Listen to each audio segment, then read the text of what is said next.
Non, vous n'êtes pas obligé de changer la police ni la couleur. Moi, je l'ai fait pour montrer que c'est par là qu'il faut aller si on veut changer la lettrine. D'accord ? Par contre, changer le nombre de lignes que la lettrine utilise. C'est par le style de paragraphe cette fois-ci. Donc, vous allez prendre le curseur texte, le mettre dans le premier paragraphe, quelque part, n'importe où, pour indiquer à InDesign que vous travaillez dans ce paragraphe-là. Vous allez dans la palette des styles de paragraphe, menu texte, style de paragraphe. Voilà. Et vous voyez quel est le style de paragraphe utilisé. C'est corps du texte body, nouveau avec grande lettrine. Pas le style qui est là juste au-dessus ou entre parenthèses et on a indiqué style imbriqué. C'est avec grande lettrine. On va double-cliquer à droite du nom de ce style.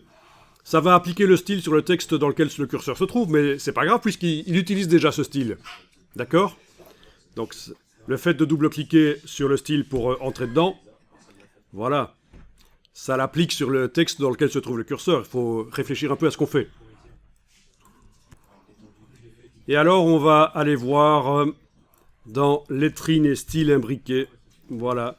Et c'est ça que nous avions fait. Nous avons mis la fois passée, vous vous souvenez, un style de caractère grande lettrine qui est utilisé par la première lettre, le premier caractère du paragraphe. Je vais passer éventuellement sur... je teste sur 2 lignes. Essayons sur 4, c'est... Non, sur 2 lignes, c'est bien, voilà. Sur 2 lignes, ok. Bien, bien, bien.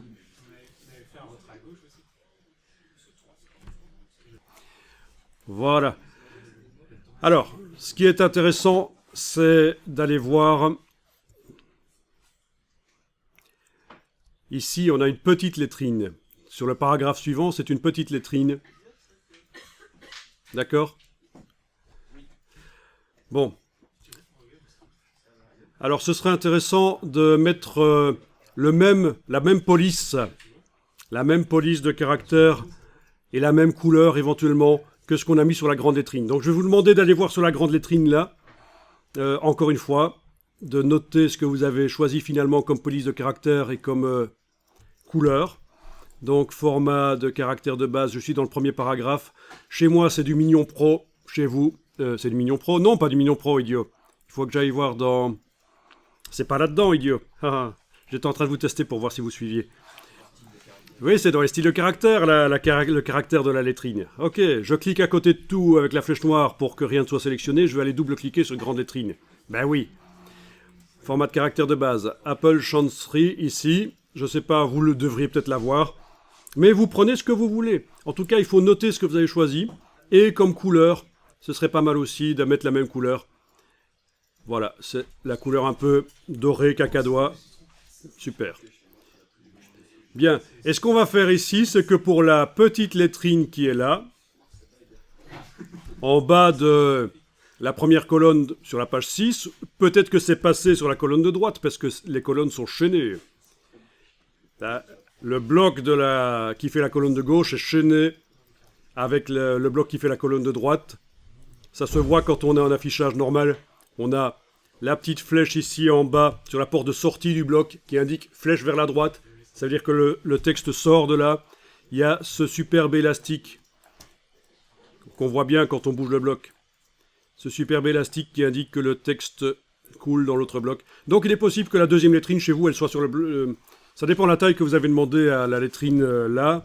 Et peut-être la police de caractère, voilà, c'est pas impossible. Parce qu'on est quand même fort proche, en tout cas moi je suis fort proche ici du bas de la première colonne. Et alors on va aller modifier ça. La lettrine, la deuxième lettrine. C'est censé être une lettrine plus petite.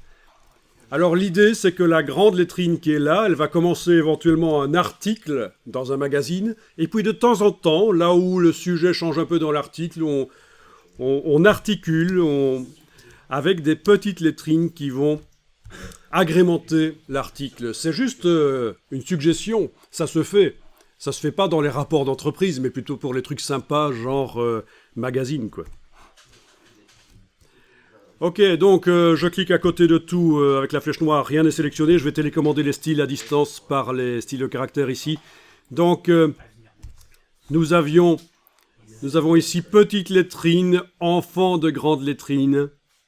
Ça, je suis pas certain que vous aviez fait ça, hein, des parentages de lettrines. Petite lettrine, enfant de grande lettrine, vous double-cliquez à droite. Je vous rappelle que j'ai cliqué à côté avec la flèche noire, hein, j'ai rien qui est sélectionné. Hein.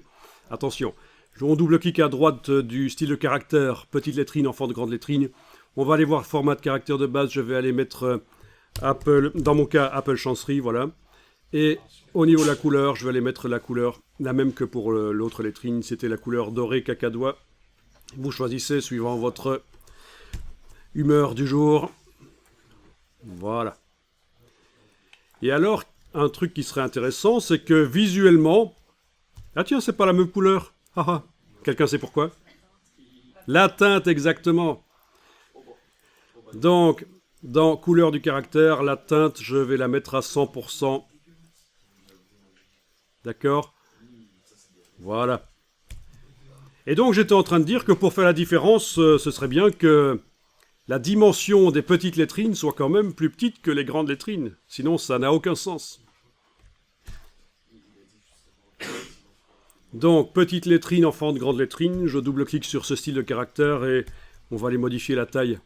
Format de caractère de base. Voilà.